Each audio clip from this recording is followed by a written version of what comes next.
Welcome back to Keep It Real. Today, I've got a very special guest with me, Mr. Zach Hose. Zach has his own podcast and has been in the podcasting world for about 3 years now, which is really exciting. We're going to get all into that. Also, we just ran a marathon this past weekend. I cannot even begin to imagine the process that went through all that. So we're going to go into all that and have a good little conversation here. Thank you guys for checking out the episode. Zach, just want to introduce yourself real quick, just little things about you, and thank you for coming on. Yeah, thanks for having me, Brian. It's an honor to be here. You did a pretty good job introducing me. My name's Zach. I'm from Michigan. Um, Big sports fan. Grew up playing a lot of sports. That's kind of how running has came to be. In the last little over a year, I got into running. Just ran a marathon this past weekend, as Brian mentioned. I work full time in human resources, but I love passions and doing what we're passionate about. So for me, running's a big thing. Podcasting, like Brian mentioned, music, just anything that really kind of inspires me. I like to do. So I love to talk about my passions, and other people's passions, and that's what the podcast is all about.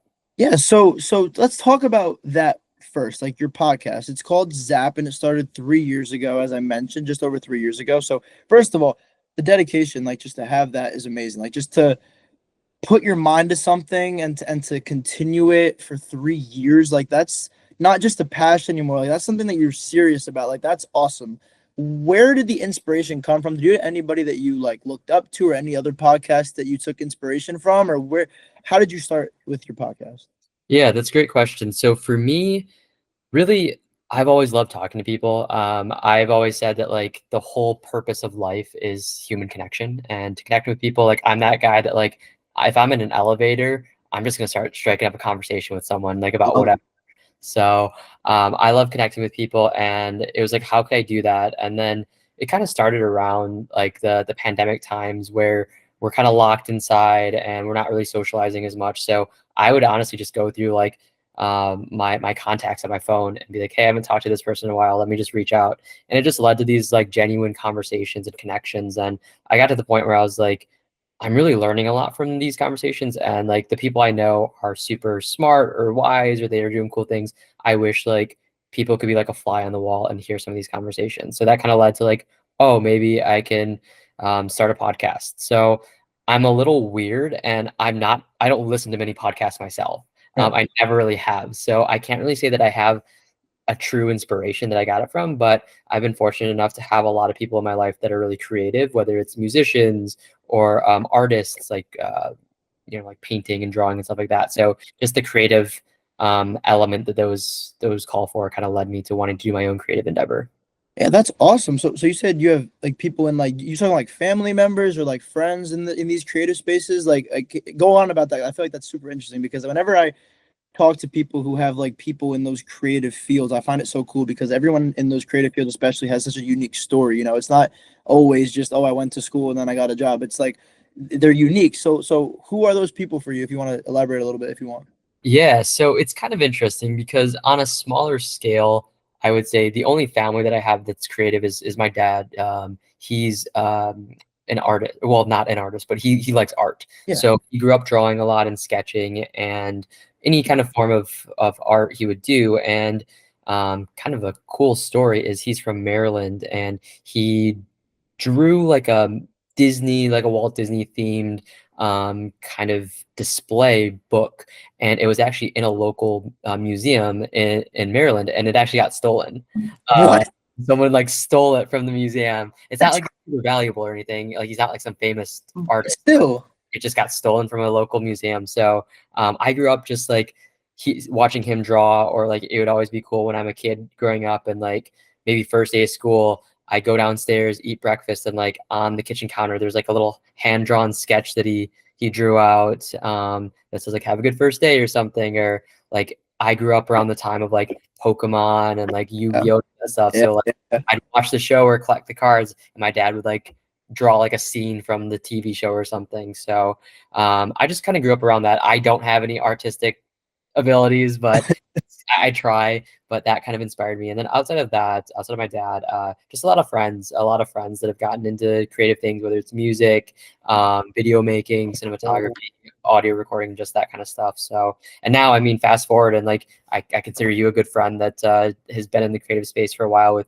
YouTube and things like that. So it's just cool. And I think that like for me, it's just connecting with those kind of people. I guess I didn't say this in the intro, but I'm also an author. So I've written and published books. So really? yeah, so that's another creative kind of avenue too. That's awesome. I never knew that. Yeah. What? So okay, wait. Okay, so I had a question about about your story. Then I want to talk about the book. Yeah. So the question about the story was now this piece of artwork that your dad made that was stolen. Is Yeah. there? If I go on Google, can I find this picture?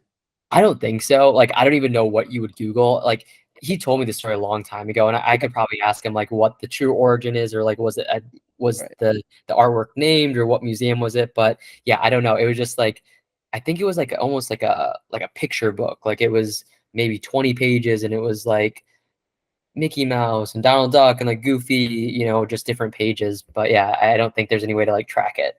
Oh, that would have been so crazy if we could have got a picture of it up on the podcast. Yeah. That's crazy. That's I can't believe somebody stole it though. That's so interesting. But first of all, that's awesome that your dad has that passion, that talent because yeah, drawing is I've never tried it like seriously tried it, but I mean I can't draw for my life. I draw stick figures and 20 years old, almost 21 drawing stick figures. So that's crazy. But um okay, so you're an author. I didn't know. So what you said you published how many books? One, two, Three. three. Yeah. Yeah. Can you explain again? So for people listening, I've known Zach for a while now, a couple years, but I never knew this. So this is genuine intrigue. Uh, What are they about? Like, can you share a little bit about them? How, like, go tell me about the writing process. My mom actually she loves to write. Like writing's like her whole thing. And funny enough, the first episode of this podcast as you I think you saw it and like it was literally just like a written thing that I just read that I wrote and I like to write. I don't necessarily do it often, but I like to write and writing is definitely something that is helpful. So super interesting. Like tell me about your books and your author abilities. Absolutely. So I've always loved to write. Writing's always kind of come naturally to me. And it's funny, before I hopped on this call, I just started grad school. So I was writing a paper. So writing has always been something that comes pretty naturally for me. And from a young age, I would always do it. And actually, gosh, it was sixth grade or something. Fifth or sixth grade or something. In my school, there's like a contest to like write about the state of Michigan or something, like something cool about Michigan or what Michigan means to you. And I entered it as a kid and I won this contest as like No, a but fifth or sixth grader or something. So I don't know. People kind of always recognize that I naturally was pretty good at writing, and I enjoyed it in school enough where like it wasn't like, oh, you have to write a paper. I wasn't like, oh shoot, this is gonna suck. I was like, yeah, okay, cool, that's easy. So always have enjoyed writing. And then I guess the writing journey really started in high school. I started kind of messing around with music and writing kind of like lyrical music and writing some poetry. That's kind of when it really started for me, and that was just for fun. I grew up playing sports all my life, and then due to some injuries and stuff, I had to stop playing. So I turned to music as kind of like my next thing, of not like I'm gonna get famous, but just like it's like a passion for me. So I did that for a while, and then when I got to college, I realized that like in college, I just found that I had more free time than I did, back in high school. So in my free time, I was like, well, what can I do? So freshman year of college, I started writing, and I wanted to write more seriously. So that's when the first book was born, essentially. So I have three books, like I mentioned. It's actually funny. I did them back to back to back years. So I wrote a book a year for 3 years straight. that's Um, great. yeah. So the first book that I wrote, and they're all pretty different, honestly. So the first book that I published um, it was quotes. So it was 365 quotes from other people, and it could be like actual quotes people have said, or like lyrics that, like from a song that I took and like I'm quoting that artist. Right. And it basically quotes that were inspirational, motivational, that helped me through a difficult time in my life, or inspired me, or encouraged me. And it has a quote, who it's by, and then kind of like a little blurb that's in my own words about like what this quote means to me or what it could mean to you. And basically, it's like you could read it one a day for a whole year, and you kind of get that like motivation, inspiration every day. Or if you just want to read the whole book in one sitting, go for it. So that's the book, the first book. The second one is all original poetry. So that one, it kind of has this theme of like the phases of life. So like the highs of life, the lows of life, and like the in-betweens of life. So we all talk about the highs, like the best time of our life. We all talk about, well, not always talk about, but we all experience the lows where life kind of sucks. But we don't always talk about like the in-between phase of life. Like things aren't amazing, things aren't terrible. We're just kind of living life and existing. So all of the poems that I wrote were about my life or inspired by the people around me, but I wanted to write in a style where anyone could pick up the book, read any of the poems, and they could say, yeah, that reminds me of that time when this happened. So I wanted it to be relatable yet personal and specific to me. So like if I read it, I know exactly what I was referring to. But like Brian, you could pick it up and be like, oh yeah, that reminds me of like the best summer of my life, or that reminds me of that like breakup that I had or whatever. So Yeah. that was the second book. And then the third one, this one's a little bit more, we'll call it scholarly, I guess. I did a lot of my education in leadership, and I've been fortunate enough to kind of learn a lot about leadership through my career as well. So I wrote a book about kind of like the laws of leadership, if you will. So just for people entering leadership positions, and kind of like what the difference between being a leader and a manager are. So that was the final one, is more of like a businessy kind of tying my career into it, if that makes sense. Thank you so much for sharing that, because my head's just spinning with comments and questions, and, Yeah. and that's just awesome. I think, first of all, what's the name? Give me the name of, you can name all three, but especially I want the name of the poetry book, because I think I need that. Like, I want that. Oh, the name of the poetry book. Why am I drawing a blank? Of course, like you asked me this question, and I'm like the other titles, but I can't think. So My, okay, how can I find your book? How can anybody find your book? it's on Amazon. So I Okay. self-published through Amazon because Yeah. when I was doing this, I was in college, so I wanted it to be pretty cost effective, and Amazon is super cost effective. Yeah. So you're just, it's kind of on demand, right? So like if you order a book, you're gonna get a copy printed out. I don't have like 50,000 books in my basement or Right. something. The poetry book, The Things I Never Said. That's what Oh I my call it. God. No, thank you for finding that. I love, dude. Okay, so yeah, the first episode of the pod I felt like was just kind of an emotional, just like journey through like a day. Right after the Mets lost, and we're gonna get into sports because I know you're a big sports fan. We got the NBA back tonight, so well, yesterday I guess, but full slate of games tonight. But we'll get into that. But I just felt like that first episode I wanted to be really personal, and I wanted it to be just kind of emotional. And I think that some of the concepts that I touched on in that writing that I did, and in that podcast, I think kind of talk about a little bit of maybe what the poetry book could go into. Mhm. I think especially the thing that you said that intrigued me the most was like the middle ground of life, where things aren't bad, but things aren't like great. You're just kind of going through life. And I think that well, so you said you're in grad school. You're starting grad school now? Yeah, so second master's. I have one master's already. This is my second master's degree. Yeah. Okay, quickly before I continue, tell me, like, what education do you have, dude? Like, what? Like, this is crazy. Two masters? Like, Yeah. I'm finishing up my dual bachelor's degree right now, and I'm thinking like, man, this is a lot of work. Two masters?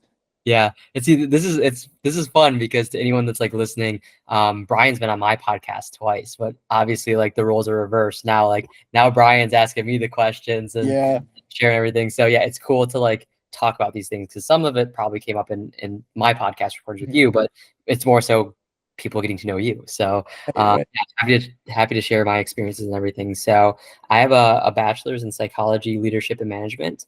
And then my first master's is in human resources and leadership. And then I literally just started my second master's this week, and it's in library and information sciences. Oh, dude, good for you. Like, God bless you. Like, just like, again, school's one of those things where it's just it's such a grind, but it's, when you get that diploma, that master's, whatever you want to call it, the bachelor's, you just feel well, I mean, I haven't felt it yet. I'll feel it in about, like, 13 months, but I just feel like you get such a sense of accomplishment, a sense of I put my effort into something and it's done and I did it. And I Mhm. think that says a lot about a person. So the fact that you're doing that is just absolutely amazing. But what was I talking about? We're talking about the poetry book and the in-betweens. And I feel like that's such an interesting topic because right now I feel like when we're in school, it feels like that in between sometimes. Like Yeah. this semester right now I'm in, for those who don't know, I'm currently I guess I'm a junior at school. Technically, I guess it's second semester credits wise, but um I am graduating a semester early, so that's like kind of the way that's going. But either way, like I got my work and I'm super busy every day, and then you just go throughout the semester, and here I am, we're recording this on October 23rd. I Mhm. feel like this semester started like 2 weeks ago, and it's been like 7 or 8.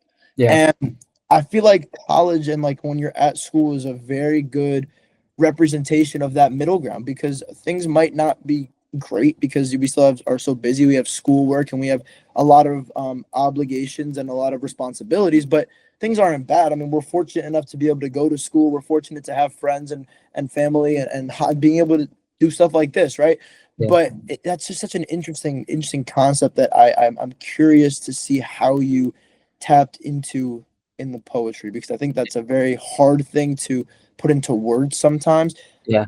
So like how I guess that my question is so did when you were writing it, did you just kind of draw off of like parts of your life? Were you like going through your camera roll, like looking at like your favorite things and like your favorite experiences, or like what was that writing process like for you going through the different phases? Like how did you draw inspiration? Was it off your memory, like pictures? Like what was that like? Yeah, I think mainly I would say off memory, but also just kind of like what's going on around me. Like maybe I'm just like, oh, my friend's birthday is coming up, so like let me look up a picture to post on like socials or something. And then like I happen to then see a picture in my camera. I'm like, oh yeah, I remember that. So it's kind of like bottling up those moments and really tapping into those. And honestly, like when you're writing about like the lows too, it's kind of can suck sometimes, right? Because like you have to like for me, Relive. it's really channeling that like just like the shitty feeling, right? Like You're reliving it essentially. exactly, yeah, you're like reliving it and honestly, it's a lot of I would say it's a decent amount of my life, but again, it's also like the experiences of people around me. And I kind of mentioned that music and lyrical writing is kind of what kind of started things for me with the writing.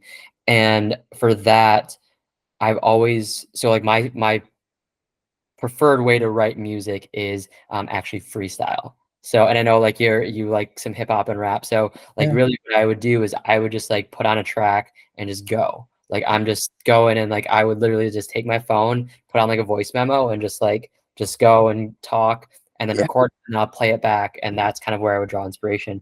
And poetry kind of took a similar approach where I would just like rip it off the top of the head and just like say whatever I feel or say like let me think about like the worst moment of my life and let me just try to capture those emotions or for better or worse I think like I also how I'm feeling can be impacted by the people around me. So like if like I know my best friend's going through a hard time, like I'm gonna feel down. I'm gonna like feel their emotions. So just channeling that too, I think was kind of like the big inspirations. And then also just like putting myself in that mindset of like if you said like Zach, write me something about like a breakup. Like I'm just gonna get in that like headspace, and then it might be about my personal relationships, or it might be just like the concept, not necessarily things that I've lived, but things that I've heard or seen or that like make me think of that concept. Right. That's so interesting because I was talking to somebody the other day actually about this topic of I guess for lack of a better term, like just like the struggles that people go through. And I was just kind of saying to him, I was like, man, it just feels like in a weird way, like we're all just connected by Mm. these emotions and these experiences. I mean, relationships is such a big one. Obviously, I think most people, have gone through some kind of relationship once you get to a certain point of your life, and I just feel like you'll go, you'll be going through something, whether it's a relationship or whether it's personal life, whatever. You just start scrolling and you see on TikTok or whatever, like a post like right about what you're feeling. And you're like, there's 430,000 people that like this, Yeah. that are all feeling that. And I think I talked about it a little bit in the first episode. I think it's a little bit healing in a way. It gives you kind of like a, sense of, you're not alone, but Yeah. it's just interesting that you don't, we all kind of can relate to like these emotions that feel so heavy, you know?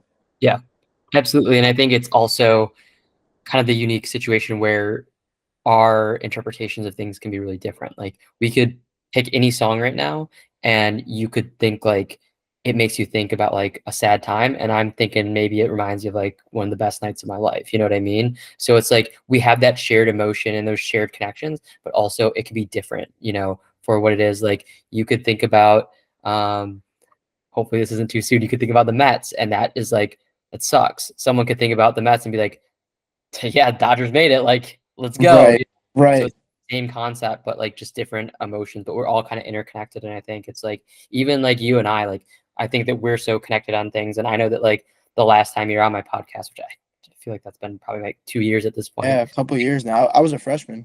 Yeah. Yeah, we were talking about stuff and like it's stuff that I didn't know that you were experiencing or like those like experiences that you had. And I was like, that reminds you of like when I went through something similar or I'm doing the same thing that you did or like, you know what I mean? So everything's connected and it's pretty cool. Yeah, it's such an like a fascinating concept that I think about quite often. But anyway, so let's talk about this marathon. Yeah. You ran a marathon on Sunday, was it right? Yep. Sunday. On this past Sunday. What was it in Michigan? Yeah. Yep. Detroit, Yeah. Michigan. Wow, no kidding. So okay, so I want to know like all of it, and forgive me for interjecting if I have questions or comments because I've never I don't like running. I'm not good at running. I'm fast, but I long distance like scares me. Like I can Yeah. never.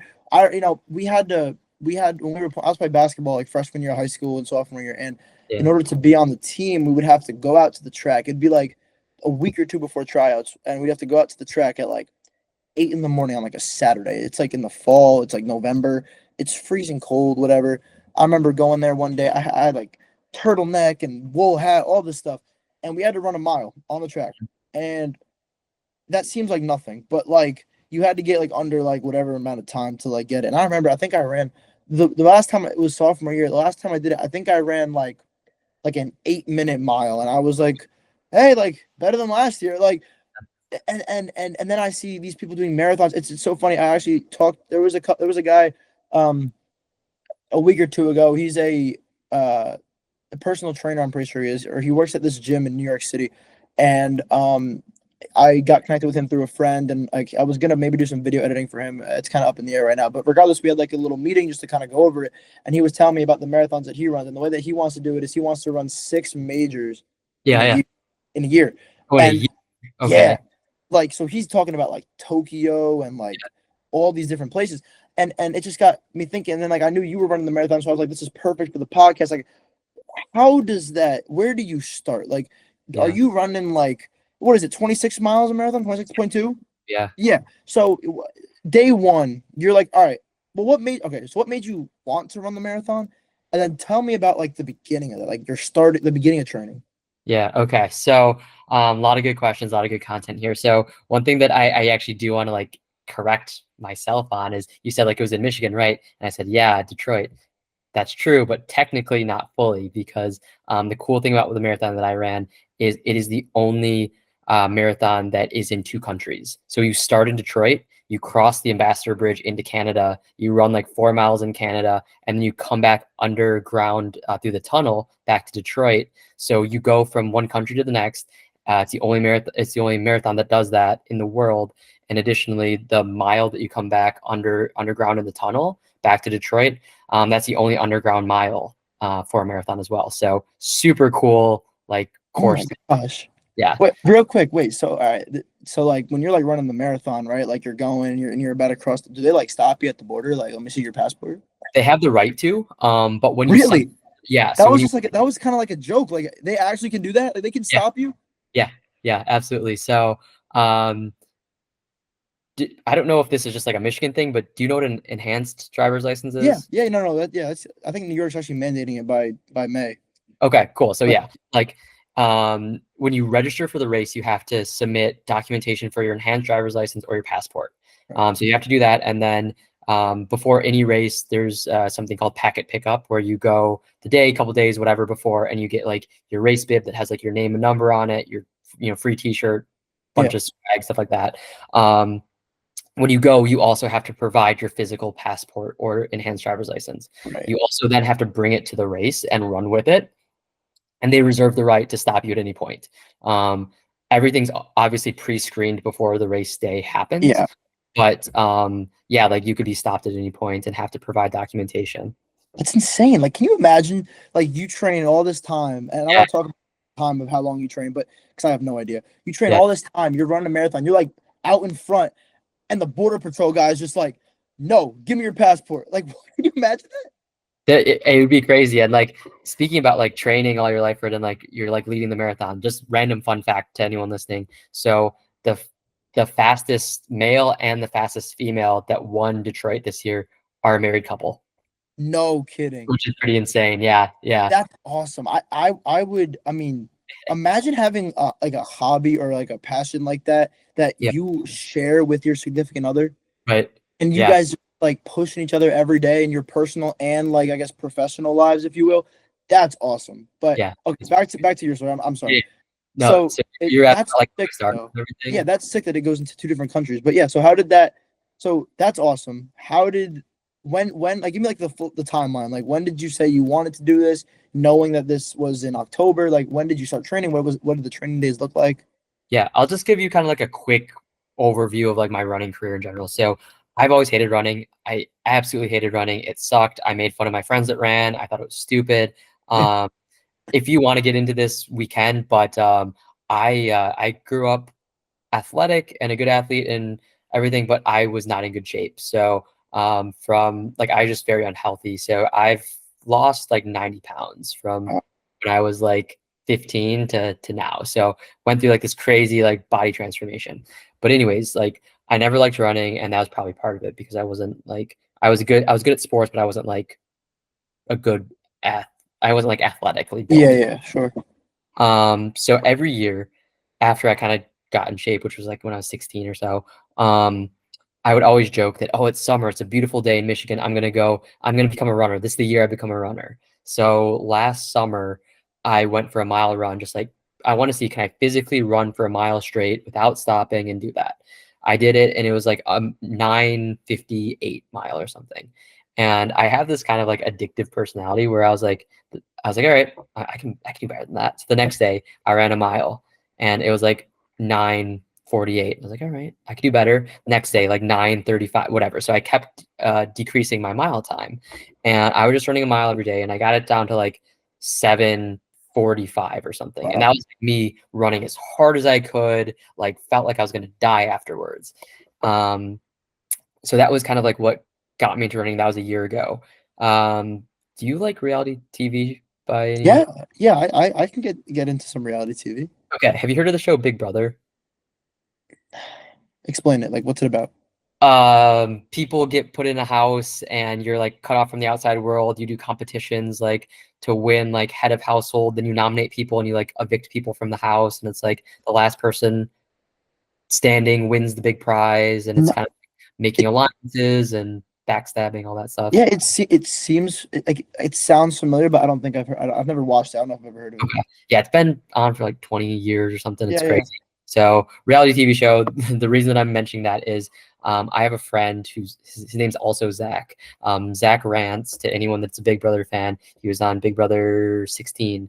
Um, so he was on that show, and he's a friend of mine, and he's a runner himself. And at that point, he was like, "Hey, like I want to be a run coach, so I'm trying to find people that I can take from never running a race to running a half marathon. I see that you're running now. Do you like would you be willing to do this? Like it's free. I'm not going to charge you for it. Like I want to charge people eventually, but I want to see if this is like a proof of concept." So just like I don't know, I always like to support my friends. I was like, "Yeah, dude, sure, whatever, I'll do it."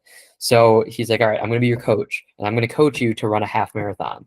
So part of his coaching was you have a week to sign up for a half marathon, because when you sign up for it, you pay the money, you got skin in the game, you're not going to bail Yeah. because you're not going to just throw money out the door. So I was like, all right, I'll give it, I'll trust you. So I signed up for a half marathon, and this was probably around like probably about a year ago, like October, maybe beginning of November, 2023. I signed up for a half marathon in April. So it was April 2024. And that was, I ran a mile at the most. And then I trained for 17 weeks, ran a half marathon, and it was great. It was a great experience. I loved it. I had a lot of fun. After that, I was kind of like, I did what I said I was going to do. Running's fine now, but like what comes next? So like most people in their 20s, I joined a run club. uh, Really? so there's like a local run club in my city, and I just stumbled upon it one day, and I went, and I've met people that have turned out to be some of like my closest friends now. And we would just run together. And one in particular, um, we were running, and she was like, I want to do a marathon next year. And I was like, all right, cool. Like, and I wasn't thinking I would ever touch a marathon. I was like, all right, like maybe I'll do that with her next year. And I was just kind of thinking about it. And then out of the blue one day, she texted me. She's like, yeah, so what do you think about doing the Detroit Marathon this year? And I was like, no, that's so dumb. I would never do that. And then like I text her that, then I get back to work, and then like, okay, that's like that's coming up this fall. Like I've Yeah. been really well. I could probably do that. So like I'm going back and forth, and then I'm like, Right. and then I text her back. I'm like, wait, you really want to do this? And she's Yeah. like, yeah, let's do it. And then fun story is she actually didn't get to sign up for it. No So way. we started training together, and then Detroit sold out, so she didn't get in. So and I Oh already did. I was like, dude, gosh. sign up. You got to sign up for it. And she's like, I will. And then she missed it. So I ended up doing it alone. No But way. yeah, so I trained for 18 weeks. So my race this past Sunday was the 18th week of it. So I did 4 runs a week for 18 weeks. I did not miss a single day. I got every single training run in. So 18 times 4, whatever that math equals. Uh, 72. nice. There you That's go. that's my runs that I did, and it just progressively increased. So it was always kind of like so I did Tuesday, Thursday, Saturday, Sunday. And the weekday runs were usually anywhere between like 3 to maybe 10 miles. And Mhm.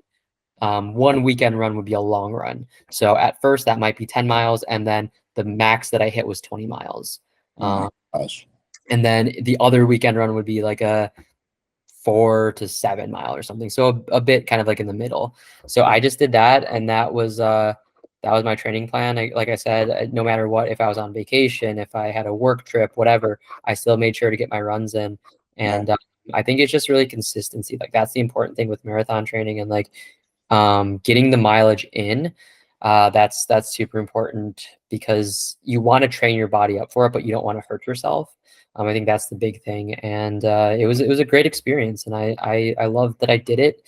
After the race, I was in the most pain that I've ever been in. I told Right. myself I would never do this again, but went to bed, woke up the next day, and I was like, all right, I'm ready to do another one. So Really? yeah, yeah, So that first of all, that's an amazing story. I thank you for explaining all that. And I got some follow-up questions, but yeah. first, like, do you think you'll do another one? And when are you looking to get back into the like when are you gonna do they do marathons like how is it like quarterly? Like how often do they have like big ones like that in like the cities? Like I don't know. I know like the New York and like the Boston ones are like every year or whatever. Like I don't know Yeah. how they work. Yeah, so I mean, there's really marathons year round, and in a place like Michigan, if you're not from Michigan or the Midwest, we have terrible winters. So like, there's not many things going on December, January, February, but most throughout the year there's marathons. I mean, off the top of my head in Michigan, there's probably like 5 or 6 big ones that Mhm. people will do. So yeah, they're pretty easy to find, especially like if you live in like a California, Florida, like they really are year round. Um, for me, if I had to like, and you could ask me this in 6 months and my answer might be different, but I would say like my ideal distance is a half marathon. So 13.1 miles. That's like my ideal distance to run. A marathon, it was fun. It was a good experience, but I don't necessarily love that. Right. A good friend that like, that's her distance. Like the idea of running like a 5K, she's like, that sounds miserable. I would never do that. Right. 5 days, 3 miles to anyone that's not familiar with running. Yeah, I wasn't familiar, so thank you. Yeah, 3.1 miles for a 5K. So really like what's next for me? Yeah, so I actually have a lot going on. Thanksgiving, I'm doing a 10K Thanksgiving Day. I'm thinking about doing a 5K New Year's Eve. Um, I am doing a half marathon in April, a half marathon in June. So those are the ones that I'm officially signed up for. Yeah. Um, so you might be saying like, okay, where's the marathon? I don't have a marathon that I'm signed up for or running yet, but you mentioned like the majors. So there's something called the major marathons in the world. So you kind of mentioned some of them. We have New York, we have Boston, we have Chicago, Tokyo, London, and Berlin. Those are the six majors. And there's the 6-star medal or 6-star challenge. And it's basically you run all six of those, you get a medal for all of them, then you get like a super medal. And I think there's like 7,000 people in the world that have done that um, Wow. in their life. Like, That's crazy. yeah, it's so hard to do, and it's a crazy accomplishment. So New York and Boston, you have to qualify for. Like you have to be an elite runner to get into those. For the other ones, if you're an elite runner, you can get into them. But what most people do is they enter a lottery system. So you sign up for it, and they just randomly pick names out of a hat, and your odds vary. You know, like for the London Marathon, if you live in the UK, your odds are better than if you live outside of the UK, for Yeah. example. Sure. Um, Out of all those that you lottery into, Chicago has the highest odds. But if you like, there's no like you can't figure out what those odds are. Right. They don't share that information. I'm saying all this to say that um, today's what, Wednesday? Yeah, Wednesday. Yeah. So yesterday I actually lottery entered the Chicago Marathon, and then last week I lottery entered the Berlin Marathon for 2025. So So cool. December 5th, I will hear if I got into Berlin for next year, and then December 12th, I'll hear if I got in Chicago for next year. If I get into either of them, I'm running a marathon. If I don't, then to be determined. I might do the Detroit Marathon again next October, but that's only if I don't get into one of these majors. Wow. That's so interesting to have it laid out like that because then, you're talking about doing all six of the majors. What if you just don't get picked? Yeah, Like it's literally like a game of chance. Like you could it be the is. best runner in the world. Like so let's say you're like the best runner in the world. There's still a chance you don't get picked. If you're like the best runner in the world, your odds are a lot better because then you can qualify with like an elite runner status. So, Okay. yeah, so like, but you have to be like really, really good. Yeah, oh, I bet. 2 hour 30 minutes to run a marathon, which is insane. Like you have Yeah, to be world class. There's another way that you can get in that people kind of debate on the ethics of it in a sense. So you can do charity entering. So you can run for a charity and you have to fundraise. And most of it's anywhere from like two to maybe $6,000 you have to raise. right. Which, I mean, it's a good cause, but some Yeah, people are like, you're kind of buying your way into it. But then there's also people in the world that have like they're millionaires. So like they could say, oh, I'm going to charity run, write a check out of their own bank account for six yeah. thousand dollars just to run the race. So I mean, it's there's different ways around it.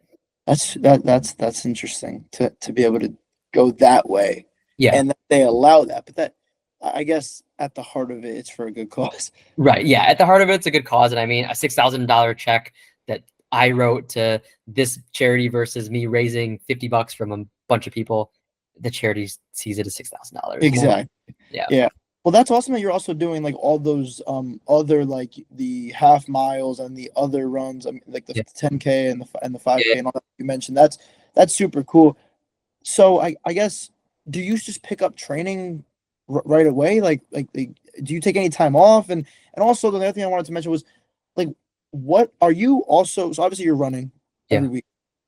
When you're training, are you also like in the gym? Are you working out like muscle strength? And also, what about like dieting? Like yeah, talk about that. Yeah. Good questions. So, training. So a lot of people say to take 1 to 2 weeks off after you run, especially a marathon. I ran on Sunday. Today's Wednesday, so it's been 3 days. I've worked out, but I haven't ran since. It's been a lot of walking. I'll be honest and say that like until today, going up and down flights of stairs hurt like crazy. I Like I can't. walk, I was fine with that, but just like going up and down stairs just really, really hurt.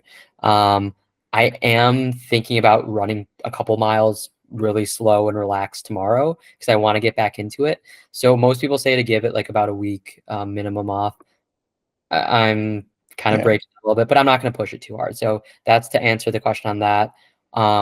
What else am I doing for working out? So I think that the reason that I'm not a world class runner by any means, but why I think I've had success with running is because I come from an athletic background. So even before I started running, I've been weight training, gosh, for probably consistently for probably 14 years. Oh my Um, God.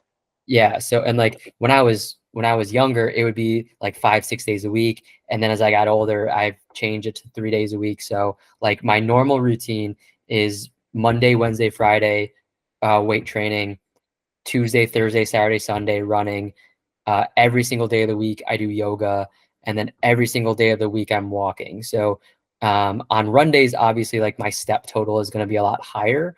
But even on days that I'm not running, I'm probably around 20,000 steps. Um, Wow. so I usually have like 10,000 steps before I go to work in the morning because I go for like morning walks and stuff like that. So that's kind of like the fitness of it, the cross training of it. And then I just love to be active. So I hike, I climb, I bike, I swim. So really anything that I can do. So, and that's really helps me because like a lot of like really good natural runners, because some of it is genetics and just like your body type and everything. Yeah. Um, a lot of people don't cross train like me. So like I, knock on wood, have not had any running injuries. And I think it's because like I've trained my legs, at least once a week for the last 14 years. So like my joints and everything are really in pretty good shape and everything. So cross training helps a lot. I think that's what takes a really good runner to the next level, especially for just health. Nutrition, that's something else you mentioned. Yeah. So nutrition, that one's so I've always been very well, I mentioned kind of like being heavier as a kid and everything. So since I got like into a better, healthier state, I've always been really on top of my nutrition. And really it's kind of making slight tweaks because when you're running, you're burning through a lot more calories. So you're gonna have to strategically kind of fuel yourself a little differently. But yeah, it's a pretty strict plan. And I mean like for the majority of the 18 weeks, it was really structured. But I mean, at the same time, like if like some friends were like, "Hey, let's go get a pizza," I'm not gonna say like, "Oh no, you guys go," or like, "Let me just watch you eat." Yeah. I will Yeah. Yeah. Right. pause, but I will say for the last like 4 to 6 weeks, I did that. So like um, this past Friday, I had a happy hour event with my staff. So me and my coworkers, we went out for happy hour to this really cool slider bar. I didn't have a single thing because I was like, I have to eat a certain way, especially 2 days out, because the big thing that they say is don't introduce anything new the week of your race. So like that means don't wear any different clothes that like you trained in, like wear on race day what you've trained in, because maybe the fabric of the socks might make your feet, blister or something. And that goes for food too. Like don't drink anything, don't eat anything that you haven't already had. So I definitely was more strict then, but I think it's just making sure that you're fueling yourself properly, especially for when you're going on those like 20-mile runs. You're gonna want to make sure that you have the energy. Yeah, I can only imagine that's such a big part of it because like you said, it's different because when you're like bulking or whatever, like you want to eat, but also like you got to eat like the right stuff. But in this, like you said, you're burning so many calories, I'd imagine. Like do you know how many calories you're burning per, let's just say like 10 miles? I don't. I mean, and Mile?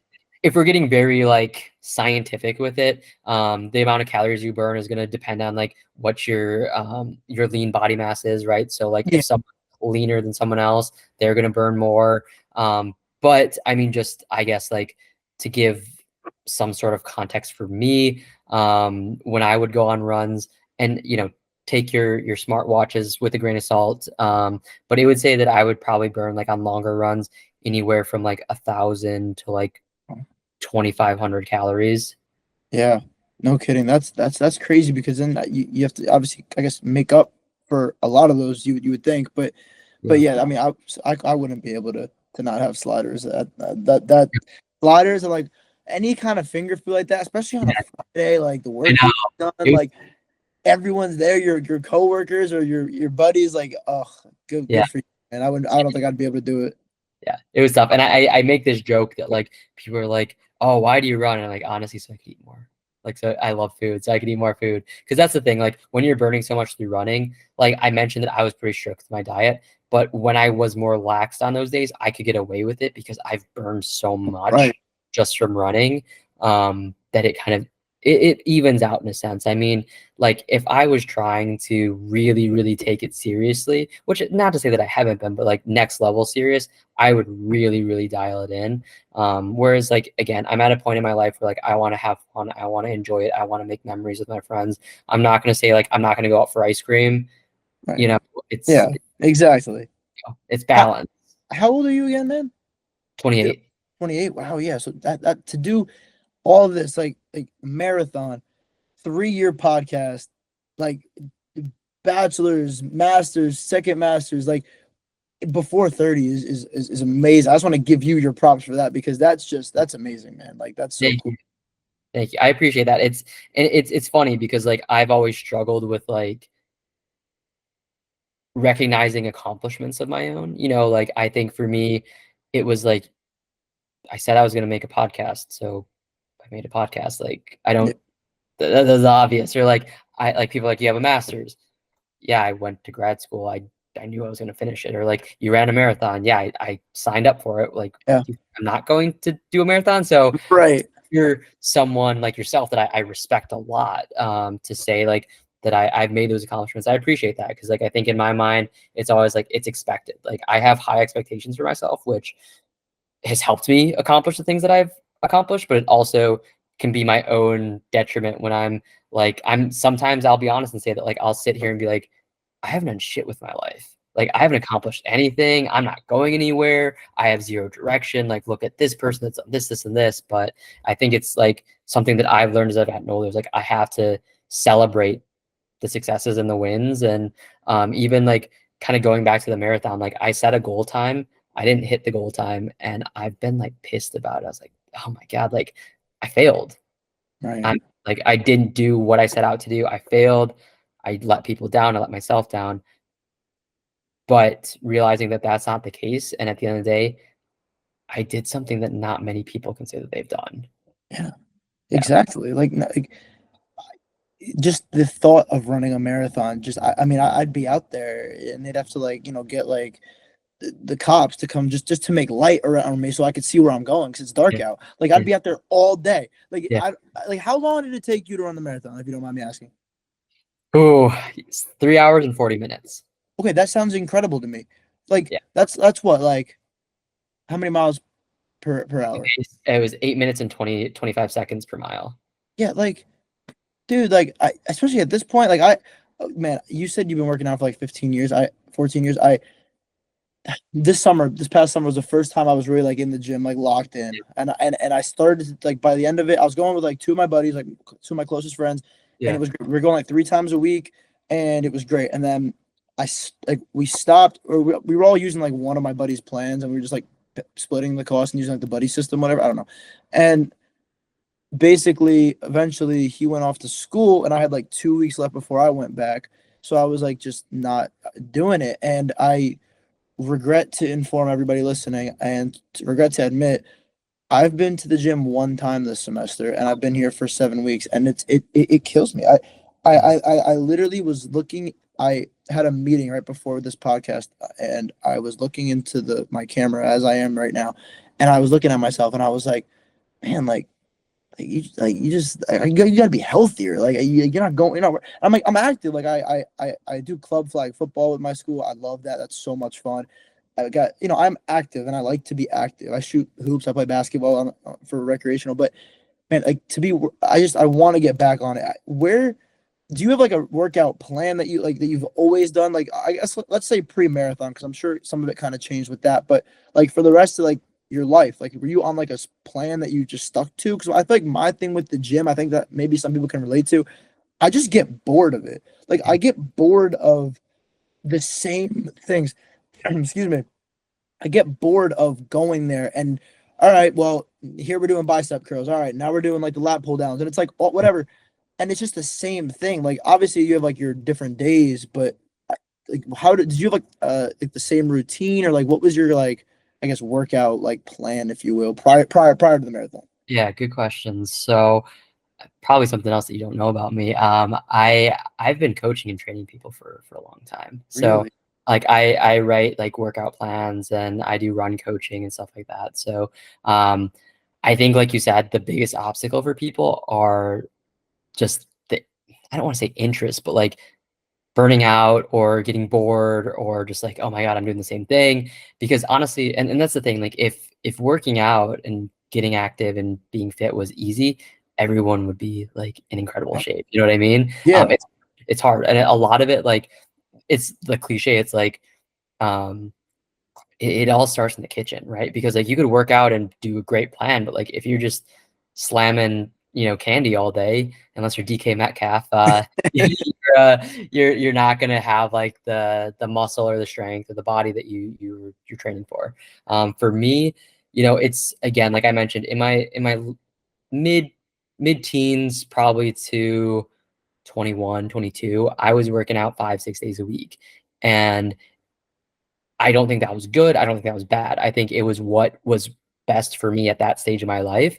But then, 22, where I'm like, it's easier to do that when you're a student, when you're working 40, 50 hours a week and trying to be social, all this stuff. Like I couldn't work out that many days. So that's when I cut it to 3 days.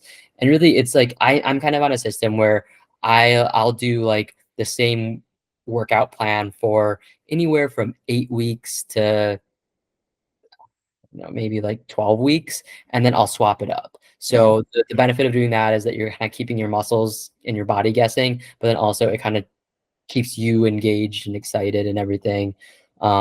It's a grind, but I love it and I look forward to it. Even like after the marathon, I felt like shit that day. And the next day I wasn't feeling great, but I still worked out. Like I have a home gym in my basement. So like I still went down to the basement and got a good chest workout in, because it's like that brings me so much joy that if I don't work out, I feel just kind of like in this weird fog.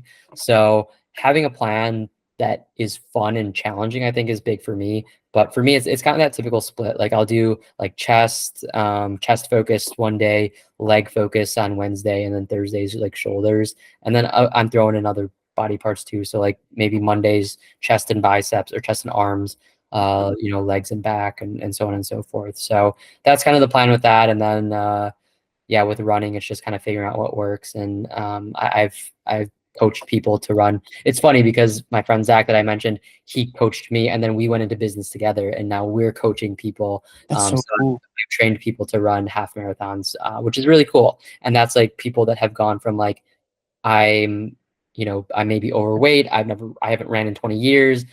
I don't even know how to run, to I just ran my first ever race. So it's just really consistency and making it like not jumping in too deep right out the gate, making it feel like you're accomplishing something, so it's not discouraging.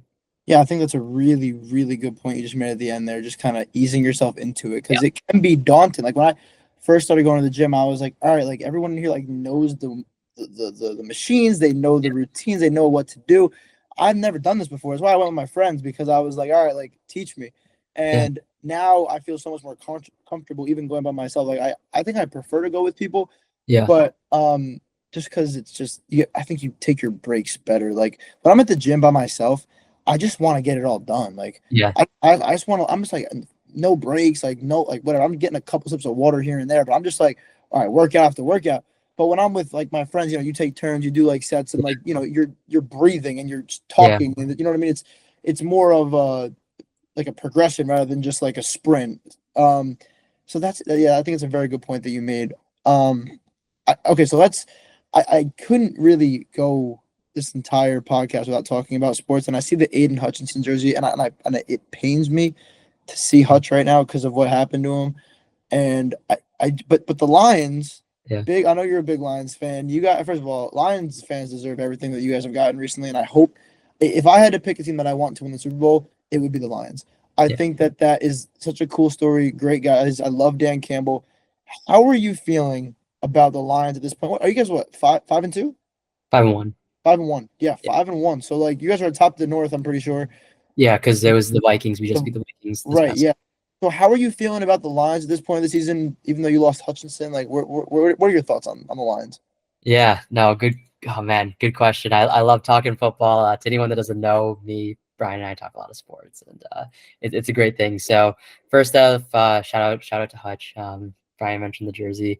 Fun fact, I actually one of my good friends is his older sister. So I grew up with the No family. way. And yeah, so Dude, um, dude, this is so I found out so much about you in this past like 45 minutes. This is unbelievable. I'm sorry, go ahead. no, you're good. Yeah, yeah. So to anyone that knows about football, I've always lived in Plymouth, Michigan, which is where Aiden Hutchinson's from. So grew up down the street from him, been to their house plenty of times. Know the family well.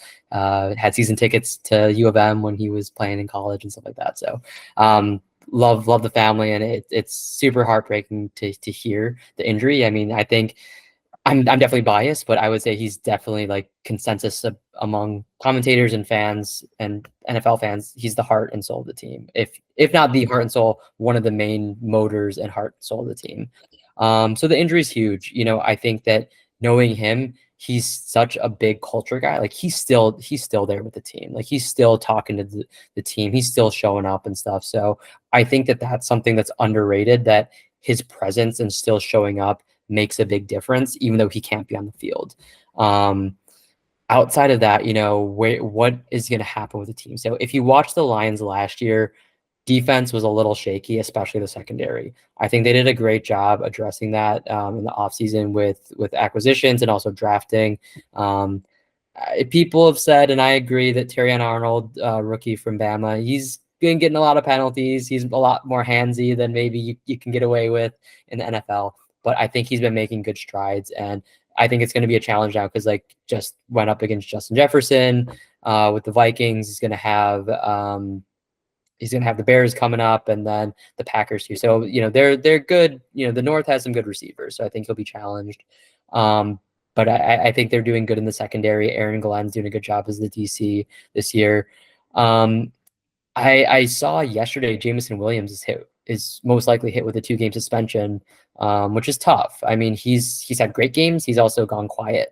But I think the exciting things about the Detroit offense is that it's very versed where maybe this game, like St. Brown's going off. Maybe the next one is Laporta. Maybe it's Gibbs. Maybe it's Montgomery, Jameson. So I think they have a lot of strong offensive weapons. I think the defense has gotten together.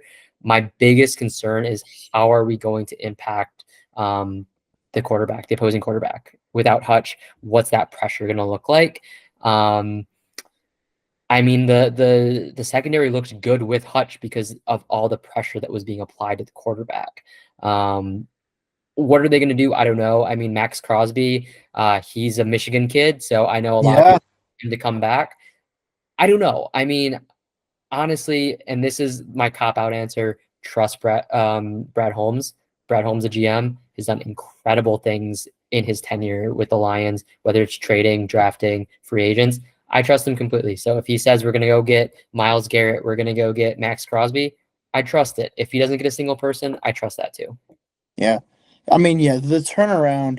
When did Holmes come into the position? Do you know? Do you know off the top of your head? I want to say 4 years. Yeah. So I Sure. mean, even so, like you take the last 4 years, the way the Lions have just changed the entire narrative around that team. Like Yeah. you guys were solid with Stafford, and then you guys were not a great team, and now you're Super Bowl contenders back to Mhm. back every year. So I mean, that speaks to just what Holmes has been able to do, and Dan Campbell. But yeah, I honestly, like I said, I think the Lions are the best team in the NFC right now. I don't think there's any question. I think that division is really good. Like the North is really, I think every team's got 4 wins in that division. Yeah. So that's an incredible division right there. So that's really fun to watch. I can't wait to see those late November games against the Lions, Packers, all that good stuff. Like Yeah. that's gonna be so fun. But yeah, Hutch is a huge loss. I guess I'll just put it together. That's awesome that he's a Michigan kid, went to Michigan and played for the Lions. That's so Yeah. cool. Like he's staying at home. Like that's so cool. Yeah. Yeah. It's awesome. Just great guy. His family's probably the nicest family that I've ever met. They just Wow. really deserve it. They deserve it all. And he does a lot for the community. He does a lot for the city. Like it's cool because he's one of the like top NFL players right now, and he'll go to our downtown and just go out to dinner. Like he'll walk around like he's just a normal dude, and he's been a huge addition to the team. So super super happy to see that. Yeah, that's awesome, man. Well, best of luck to the Lions, of course. I love watching them play. Every week I tune into their games. So best of luck to that. Your other sports teams, quickly. The Tigers, they had a good run this year, man. Like, Yeah. I don't think that you could say did you expected that.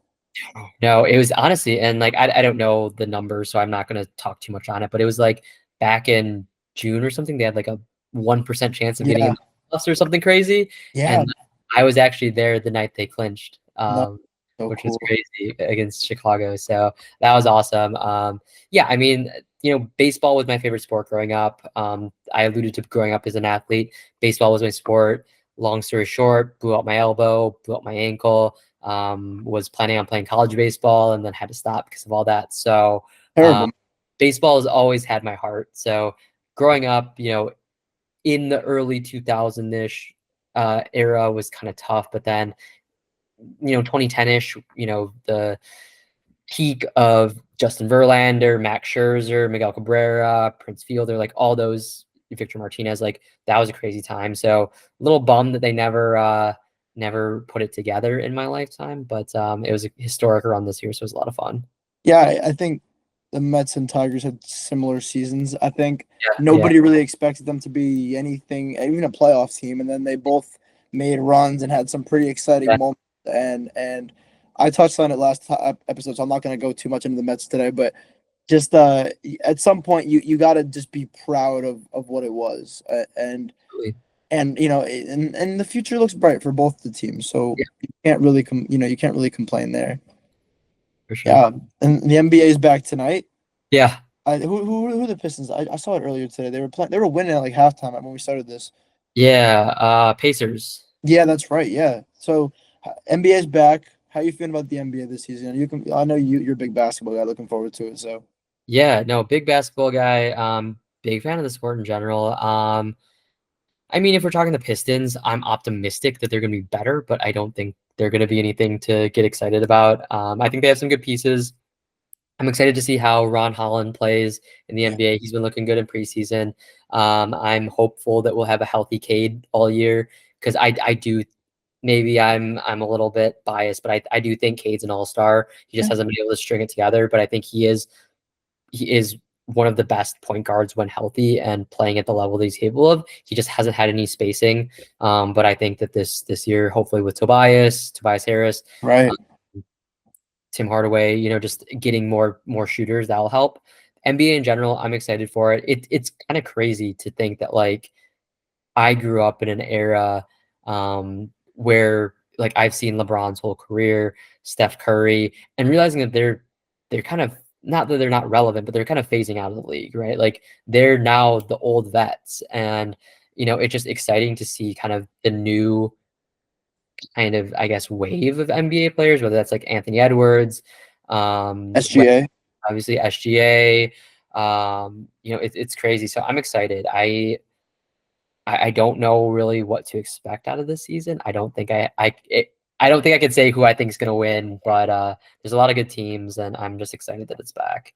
Yeah, it's just good to have basketball on TV, and last night watching LeBron and Bronny check in together, it's just you know, I grew up obviously a couple years later than you, but I've seen pretty much the entirety of Steph's career, a large portion of LeBron's, and it's just I my heart aches for Steph to get another championship, but that's just because I'm a Steph Same. fanatic. But it's just crazy to see LeBron. I was talking about with one of my housemates here earlier tonight. It was just, imagine being so good at a professional sport for so long, like being the best player maybe ever Hmm. for 20 some years, and then being able to play with your son. Yeah. Like that's you won. Like you won. Like there's no other. Yeah. I'm sure LeBron would tell you that's probably one of, if not the best moment of his career. Absolutely. I totally agree with you. And like, I might be proven completely wrong, but I'm going to go on the record and say that Bronny's going to be he's going to be a solid NBA player. Like Yeah, I don't he gets a lot of hate, and I get that it's easy to hate on him because he's LeBron's son, and like obviously he's not like he didn't do anything crazy in college. I know that he had some health yeah, things, but like I think when you look at him, he's got the makeup to be a good player. Like he's not going to be LeBron. He's not going to be LeBron ever. I will say that for sure. Right. But he's going to be like I could see him being either a solid starter or like a solid six man or even just like a solid role player. Like I think I can't take credit for this, but I've seen people comp him to like Drew Holiday. I I was think just that's gonna say that. fair comp. Like I think he plays great defense. I don't think he's ever gonna like be a scorer, but I mean, I wouldn't be surprised if he puts up 20 in a game like every so often, because I think he has what it takes. And then obviously, like when you have LeBron in your corner, whether that's mentoring you, training with you, giving you the resources that he's had, like I don't know how he's not going to be successful unless his heart's just not in the game. Yeah. I think Brownie's going to be a good player, and I think that people just need to give him a break and realize he's a kid and he's a rookie, and not have these like ridiculous expectations for him.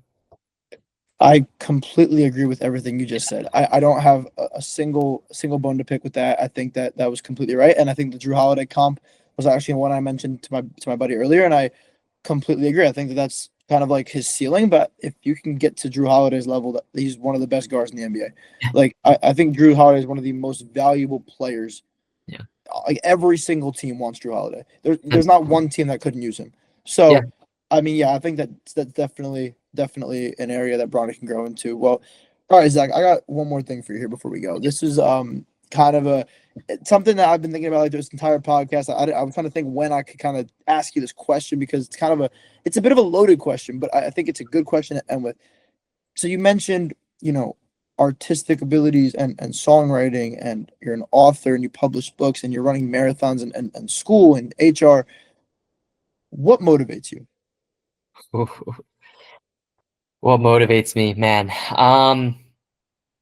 Yeah, that's a tough question. So I would say that there's a few different things. I think myself. I motivate myself, and I want to be the best that I can be. And maybe it's because I grew up being an athlete and just wanting to be the best in everything I do. But I think at the end of the day, what motivates me, um, I like what is my why? Like when I coach people, I always say before I give you a plan, you need to tell me what your why is. And don't say, I want to look good in the summer, like with a shirt off. Like I want to get muscle, like whatever. Yeah. Give like a deep reason. And if I'm asking people that, I have to be prepared to have my own why. Right.